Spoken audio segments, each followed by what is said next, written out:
Breaking news Kamareddy జిల్లాలో ఆత్మహత్యలు కలకలం రేపింది. ఒకేసారి ఆత్మహత్య చేసుకున్నారు ఎస్ఐ, కానిస్టేబుల్, కంప్యూటర్ ఆపరేటర్. చెరువులో దూకి బీబీపేట మహిళా constable Shruti, Bikkanur SI Sai Kumar, computer operator Nikhil వీరంతా అడ్డూర్ ఎల్లారెడ్డి పెద్ద చెరువులో దూకారు. నిన్న రాత్రి కానిస్టేబుల్ శృతి, నిఖిల్ మృతదేహాలు వెలికి తీశారు. తాజాగా ఎస్ఐ మృతదేహాన్ని కూడా వెలికి తీశాయి రెస్క్యూ టీమ్స్.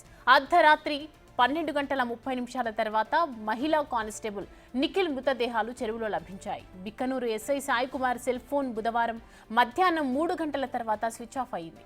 పోలీసులు ఎస్ఐ సాయి కుమార్ ఆచూకీ కోసం ఆరా తీయడం మొదలుపెట్టారు.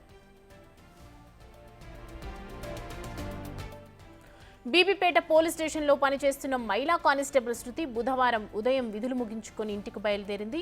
మధ్యాహ్నం అయినా కూతురు రాకపోవడంతో గాంధారి మండలం గుర్జాల్లో ఉండే కానిస్టేబుల్ శృతి తల్లిదండ్రులు వెంటనే బీబీపేట పోలీసులను వాకప్ చేశారు. స్టేషన్ నుంచి ఎప్పుడో వెళ్లిపోయిందని చెప్పడంతో ఆందోళన చెందారు. శృతి ఇంటికి రాలేదని చెప్పడంతో పోలీసులు వెంటనే కానిస్టేబుల్ శృతి సెల్ ఫోన్ సిగ్నల్ ఆధారంగా సదాశివర్ నగర్ మండలం అడ్లూరు ఎల్లారెడ్డి చెరువు వద్ద ఉన్నట్లు గుర్తించారు. ఎస్పీ ఆధ్వర్యంలో పోలీసులు హుటాహుటిన అక్కడికి చేరుకున్నారు. బుధవారం రాత్రి 10 గంటల ప్రాంతంలో చెరువు వద్ద శృతి, బీబీపేటకు చెందిన నిఖిల్ సెల్ ఫోన్లు దొరికాయి. బిక్కనూరు ఎస్ఐ సాయి కుమార్ కు చెందిన కారు, చెప్పులు, నిఖిల్ చెప్పులు సైతం అక్కడే లభ్యమయ్యాయి. చెరువులో గాలింపు చర్యలు చేపట్టగా అర్ధరాత్రి 12:30 తర్వాత శృతి, నిఖిల్ మృతదేహాలు లభించాయి. ఈ కేసులో అసలు ఏం జరిగిందో పోలీసులు తేల్చుకోలేకపోతున్నారు. వీరి మరణాల వెనుక రహస్యం అంతుచిక్కడం లేదు.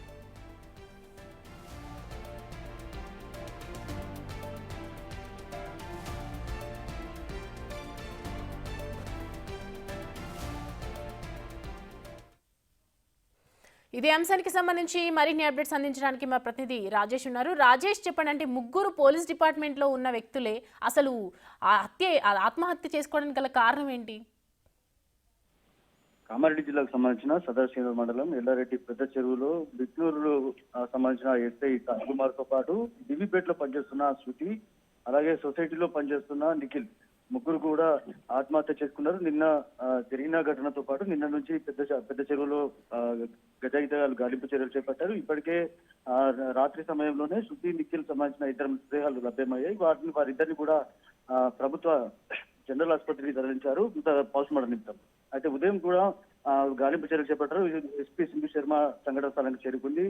విషయాన్ని పూర్తిగా గమనించి సంబంధించిన గజాయితగాలతో గాలింపు చర్యలు చేపట్టారు. ఇప్పుడు ఉదయం తెల్లవారుజామున ఎస్ఐ సాయి కుమార్ మృతదేహం కూడా లభ్యమైందని చెప్పుకోవచ్చు. ప్రస్తుతానికైతే ఈ ఘటన మొత్తం కూడా వివాహితర సంబంధం నేపథ్యంలో ఈ ఘటన చోటు చేసుకుంది. గత 10 సంవత్సరాల క్రితం శృతికి పెళ్ళయి విడాకులు కావడం జరిగింది. డైవర్స్ కూడా కావడం జరిగింది. తదనంతరం అక్కడ నుంచి శృతి బీబీపేట పోలీస్ స్టేషన్ లో పనిచేస్తుంది. అలాగే ఒక సొసైటీకి సంబంధించిన ఆఫీస్ లో కంప్యూటర్ ఆపరేటర్ గా నిఖిల్ పనిచేస్తున్నాడు. వీళ్ళిద్దరి మధ్య వివాహితర సంబంధం నేపథ్యంలో అక్కడికి వచ్చిన అంటే బీబీపేట పోలీస్ స్టేషన్ కి వచ్చిన ఎస్ఐ, బిక్నూరు ఎస్ఐ ఎవరైతే ఉన్నారో బీబీపేట పోలీస్ స్టేషన్ లో ఎస్ఐగా పనిచేశారు. ఆ నేపథ్యంలోనే వీరి ముగ్గురి మధ్య వివాహితర సంబంధం కొనసాగిందని చెప్పి కూడా ఇక్కడ పోలీసులు అయితే ఇటు పోలీసులు అలాగే స్థానికులు అనుమానం వ్యక్తం చేస్తున్నారు. ఈ నేపథ్యంలో ఇక్కడ నుంచి బిక్కనూరు పోలీస్ స్టేషన్ కి ట్రాన్స్ఫర్ అయ్యాడు ఎవరైతే సాయి కుమార్. ఈ నేపథ్యంలో ముగ్గురు మధ్య తీవ్ర గొడవలు అయినట్టుగా తెలుస్తుంది. చాలా రోజులుగా గొడవలు జరుగుతున్న నేపథ్యంలో ఈ పెద్ద చెరువు వద్ద ఎందుకు వచ్చారు, పెద్ద చెరువు వద్ద రావాల్సిన అవసరం ఏంది, ఎస్ఐ సాయి కుమార్ వీళ్ళని పిలిచాడా, లేక ఎవరైతే శృతి, నిఖిల్ ఇద్దరు పెద్ద చెరువు దగ్గరకు ఎందుకు వచ్చారనే కోణంలో అయితే విచారణ చేస్తున్నారు. ఎస్పీ సింధు శర్మ ఈ విషయంలో సీరియస్ గా తీసుకుంది. పోలీసు శాఖలో కలకలం రేపింది. ఈ ముగ్గురు అంటే మొదట్లో శృతి, నిఖిల్ ఇద్దరు మరణించారు. ఇద్దరిని సాయి కుమార్ తోసేస్తాడని అనుమాన నేపథ్యంలో ఇప్పుడు 3 శవాలు ముగ్గురు కూడా చనిపోయి మృతదేహాలు దొరకడంతో ఒకసారిగా కలకలం రేపింది. పూర్తి విచారణ చేసేందుకు సింధు శర్మ సీరియస్ గా తీసుకున్నారు. కలకలం రేపింది కాబట్టి ఇప్పటికే మృతదేహాలను కామారెడ్డి ఏరియా పోస్ట్ మార్టం నిమిత్తం తరలించారు. కేసు అయితే నమోదు చేసుకొని దర్యాప్తు చేస్తున్నారని చెప్పుకోవచ్చు. Thank you Raj.